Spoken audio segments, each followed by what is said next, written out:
Do you ever try to fish boat docks for bass, but get overwhelmed by how many there are in your lake? Well, in this video, I want to share my process for breaking down docks and finding the most productive ones based on the current lake and weather conditions. This will save you a ton of time when fishing docks and turn it from a frustrating process to a really fun one. Let's get into it.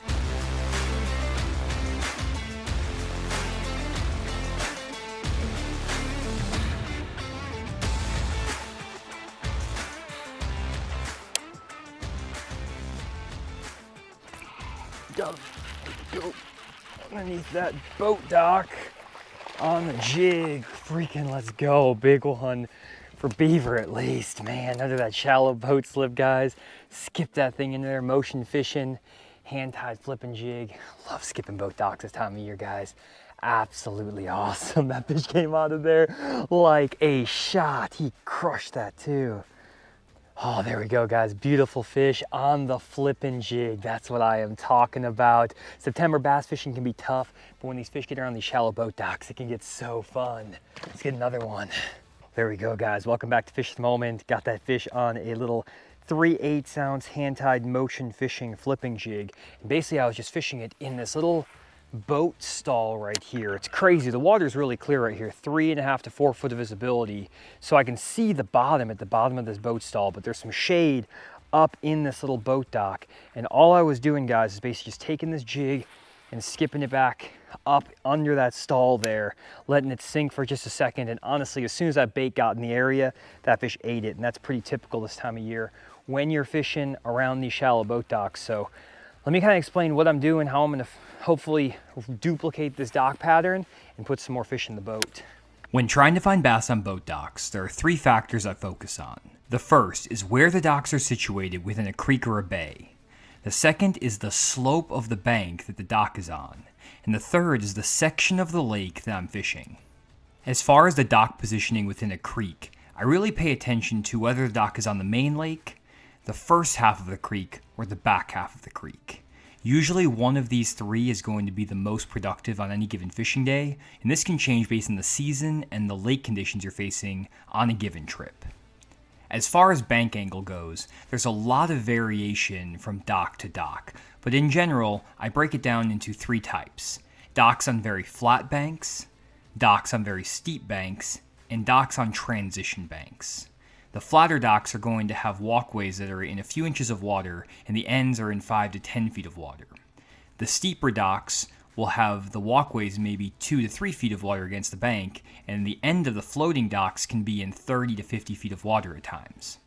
When the docks are on transition banks, it can kind of depend based on where they're positioned on that transition, but a lot of times you'll find that the walkways are relatively shallow, just a couple feet of water, and then the ends are in 15 to 20 feet of water.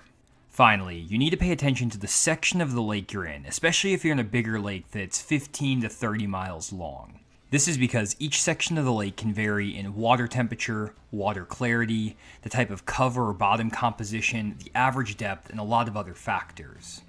If you find yourself in a productive area of the lake, you can usually catch fish on all the docks that's set up similarly.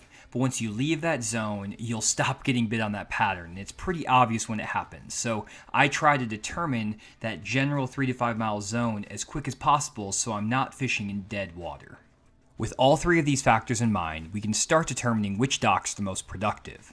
I basically just pick a random creek to start out in and fish docks on the main lake, the first half of the creek, and the back half of the creek. I try to fish a couple of flat docks, a couple of steep docks, and a couple of docks on transition banks in each of these zones.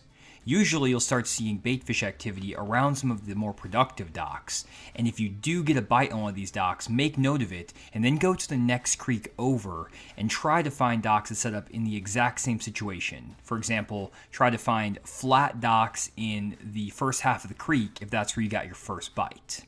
If this produces another bite, you can then start focusing exclusively on flat docks in the first half of creeks and run as many creeks as you can until you stop getting bit. Once you stop getting bites, you may have left that key zone that's that 3 or 5 mile stretch I talked about. So turn back around and fish back the other way until, again, you stop getting bit and you establish that 3 to 5 mile zone. At that point, you may be running out of docks, or you may need to go back into the creeks you already fished and fish any other docks you may have missed to continue establishing the pattern. After catching my first fish on Beaver Lake, I used this process to establish a pattern and realized that the fish were setting up on transition banks just off the main lake. I found another one relatively quickly after catching my first fish, and here's what happened.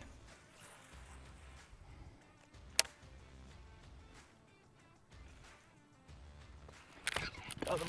There we go. With the boat dock, little spotted bass. Nothing big, but finally getting the pattern going, guys. Here we go. Actually just broke off like a 3-pounder. I watched him eat it on another shallow boat dock.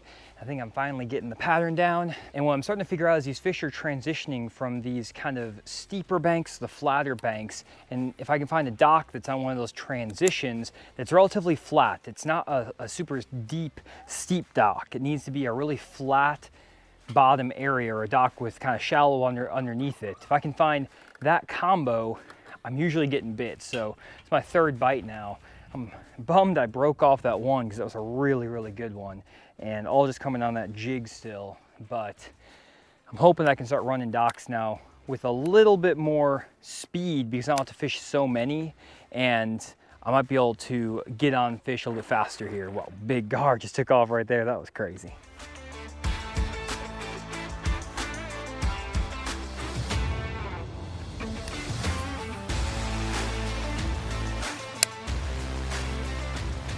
Got him.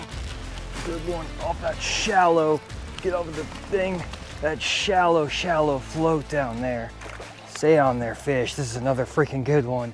Man, we'd have a bag today, guys. Oh, if it wasn't for that break off earlier, we would be having a bag. Look at that. Oh, jig in the top of the mouth. Let me get off of here. Got him off that shallow float up there, guys. I mean, up dirt shallow.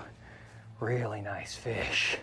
Oh man, guys, a really nice solid 3-pounder. Lost one just like this, actually broke one off the exact same size. We are on it now, guys. Beautiful fish. Oh, let's get back down there, guys. On that boat dock, loving it. Oh, that's freaking awesome, guys. Catching them in literal dirt. My trolling motor is kicking up mud right here. The fish kicked up mud when I set the hook, and for whatever reason, these fish want to be on these super shallow docks like this, at least the last couple of good ones that I've had bite. And they're up there in like inches of water, but the dock out here is actually kind of near the tip, is like 15 foot deep. So it's on this little transition bank. And if I can find the right dock that has a really flat area right up there by where the walkway goes in, but has a deeper part back there or on the tip of it, I'm going to get a bite almost every single time. And I'm gonna make a few more casts in this one, but I'm probably just gonna start running docks that exactly match this pattern and not mess around too much with trying to fish every single dock anymore. I'm not even gonna fish the outside of this dock because I've got all my bites now in a very specific place. And when you're dock fishing, you can pattern really well which docks are working and which parts of the docks are working. You can save yourself time by not having to fish around every single dock. Just go the juice and go to the next dock.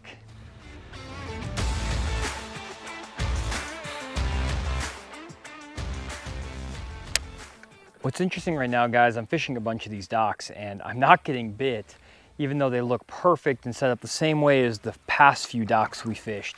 And a lot of times what happens is that the fish are gonna be setting up in a very specific water clarity and a section of the lake. And if you get out of that water clarity and section of the lake, these fish will not be set up the same way. And the issue on beaver is there's just not that many boat docks that set up the way I need them to. So I thought maybe I could run to this different section of the lake with some dirtier water, still same setup, but they're just not working. I've fished several of these docks now, probably 7 or 8 docks, not had a single bite. And I fished every single dock I could think of where that was available in that little bit clearer water.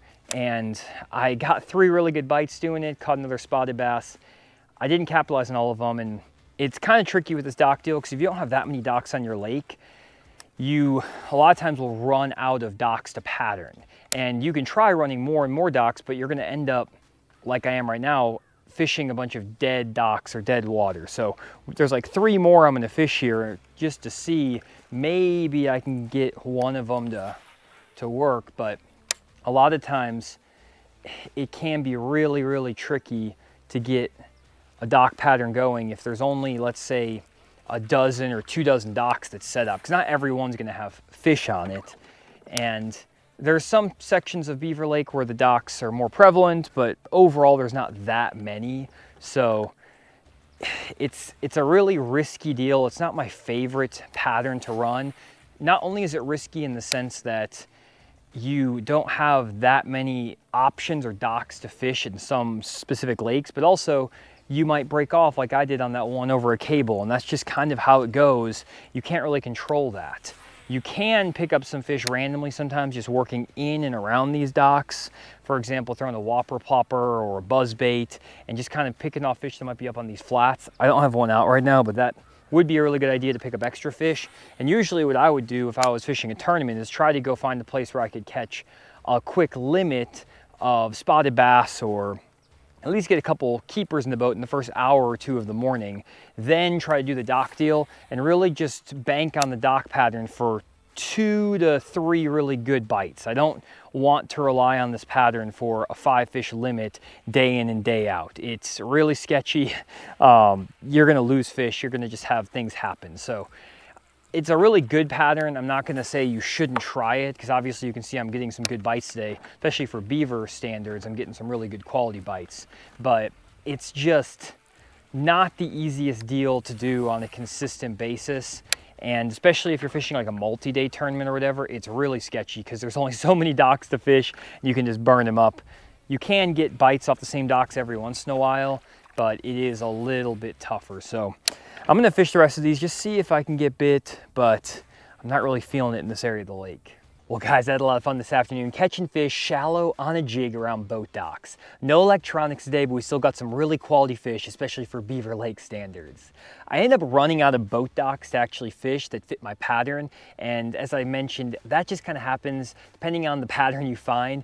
But despite that, we got 3 really quality bites, and they all came on that motion fishing flipping jig. I love this jig for skipping boat docks, guys, because it has that hand-tied skirt so it doesn't fall down. It has a great keeper. I basically can keep that, I can barely pull that trailer down. And the keeper doesn't actually look all that impressive, to be honest, when you just look at it in the package, but it holds that bait on extremely well, which is really important when you're skipping, and it just has a nice stout hook in it, which hooked those fish really well. I had to get the pliers for one of those 3-pounders to get that hook out of them. So definitely check out that motion fishing jig down in the link in the description if you want to fish some shallow boat docks.